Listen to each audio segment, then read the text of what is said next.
అయ్యో దేకు దేకు అన్న గొంతన్న నన్ను దేకాడే మత్త నీ కొడుకు కోడలని సొక్కు సాలు సలాయనే అందుకే దేకలే నా కొడుకు సల్ల సల్లాగున్న ఆ సందులాసి వట్టడే మత్త నీ కొడుకు అయ్యో సీకటేలయ్యింది సందులో నా సలి అట్టెట్ట పడతాడే నా కొడుకు అయ్యో ముట్టడెందే చెయ్యి వట్టడెందే అంత నీ కొడుకు అట్టెట్ట చేస్తాడెందే అంత దేకు దేకు అన్న గొంతన్న నన్ను దేకడే మత్త నీ కొడుకు అయ్యో కోడలని సొక్కు సాలు సలాయనే అందుకే దేకలే నా కొడుకు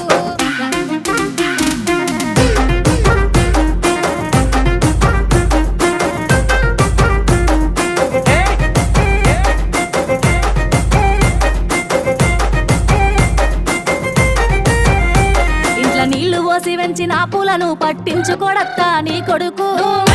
మట్టి వెంటనే పట్టించుకోలేదే నా కొడుకు అయ్యో కోరి కోరి కొంత పళ్ళు కొందాం